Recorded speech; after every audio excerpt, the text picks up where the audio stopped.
everyone. Thanks for stopping in and taking a look at our live severe weather update. I'm meteorologist Leslie Hudson with MyRadar. Our time now about 1:44 Eastern time. Watching severe weather yet again across the deep south and the southeast today. A tornado watch is up for this region of the country until 4 p.m. local time. And we have multiple severe thunderstorm warnings ongoing. So let's get going and tell you what we're watching. So a couple of things, we're looking at the app first, so I will take a look at that. And you can see that there is that tornado watch box that is extended through parts of Mississippi, Alabama, and even into Louisiana. There's also severe thunderstorm watches as well. So I'll just toggle on this tornado watch right here. So this one has about 5 hours and 15 minutes left in Louisiana.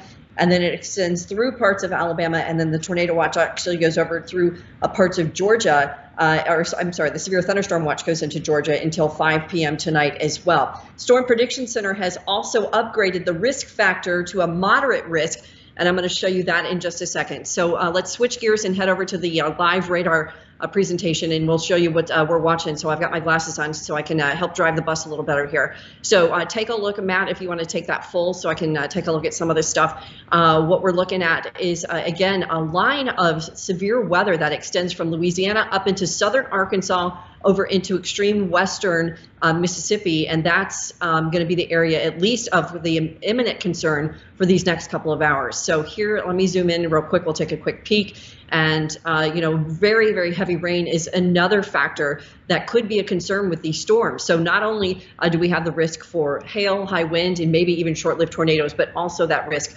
for some of these training storms to flood these areas. And as I kind of drag this along here, you'll see through parts of Mississippi back over into Alabama, heavy to moderate rains are moving into this area. And now we're seeing some moderate rain into the Atlanta, Georgia area as well. Now a look at the velocity mode. As I was looking at this before we started our live stream, there was not a big factor here going on in terms of severe weather. I haven't seen any strong couplets here, but there is definitely the possibility for this to turn into severe weather. So I'm just going to kind of scoot around here with these radar sites, and as I do, you'll see the azimuth display kind of switch over when I switch to different locations here. But it looks like so far we're not seeing that, and I can let's take a look at the National Weather Services.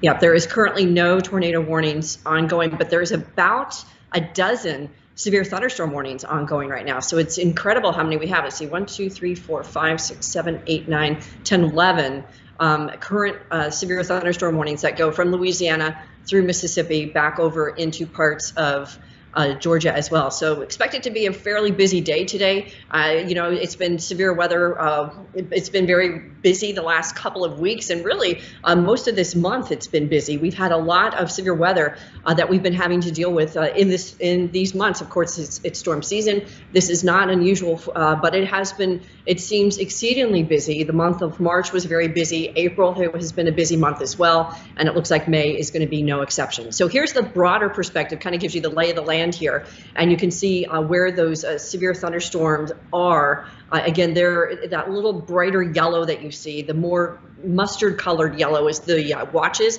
The brighter yellows are the warnings, and of course we also have this severe thunderstorm watch as well as this tornado watch. So this particular line of storms will continue to move off towards the east, but it's this secondary batch that's down here. Let me grab my little pointer here. It's the secondary squall line that could be impacting parts of southern Georgia, southern Alabama, and into parts of Florida in the coming days as well. So let's see here. Let me see if I can grab this real quick. It says I've got a poor connection, so hopefully you guys can still hear me. So this little southern flank of this particular line is going to sweep down through southern Mississippi, Alabama, and then into Florida in the coming days. So we'll see how that plays out in terms of the risk for this area of the country as well. Now, here's what the Storm Prediction Center updated. Again, we're looking at about 1 million people in Mississippi and a little bit of Alabama as well. So the main cities are Hattiesburg, Meridian, Pearl, Brandon, and over into parts of Alabama, as I mentioned, that are under that moderate risk. That's a 4 out of 5. So we could see some widespread tornadoes, long-lived tornadoes, intense even at times, and strong tornadoes as well. So keep that in the back of your mind, you guys. 6 million people at an enhanced risk, about 32 million people at a slight risk, and about 59 million at a marginal risk. So there is plenty of weather to go around, and it's been very, very busy. There's been over 400 storm reports in the last 48 hours. So I'm sorry, the last 24 hours. So over 22, there's been 22 tornadoes so far, wind damage about 201, hail damage about 185 reports, all told about 408. And I know we'll add to this list later today with the expected severe weather that we'll be monitoring as we head through the rest of today. So here's Futurecast taking you through the afternoon, and you'll see again, in particular, northern Alabama, northern Georgia, southern Tennessee, parts of Kentucky, and even up into the Midwest, even up into parts of Ohio could get some of this. So, you know, the risk is relatively wide and large, but the greatest concern for the dangerous tornadoes will be in parts of Mississippi and into parts of western Alabama. So there's how that particular system moves through the southeast today and into tomorrow, and then potentially we could be talking about another risk factor tomorrow and into Thursday as well. The other thing that the National Weather Service has been emphasizing today is, again, the flooding threat, because this area has seen multiple days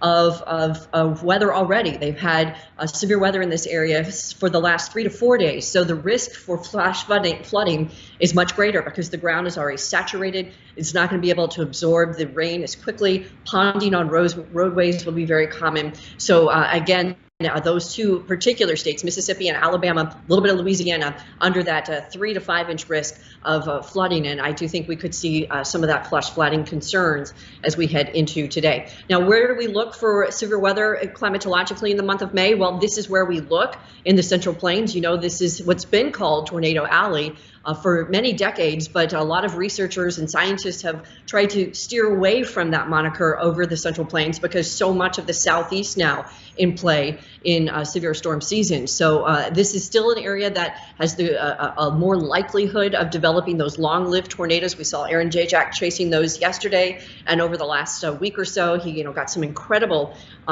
storm chases and intercepts over the last week or two. But it's generally speaking parts of northern Texas, central Oklahoma, central Kansas, and the wider swath there includes most of the Central Plains. So this is just, Mother Nature doesn't follow the memo, as we all know. So in terms of tornado safety, here's some things that you'll want to follow. You already probably know this, but you want to avoid windows and outdoor walls. Cover yourself with a blanket or a mattress.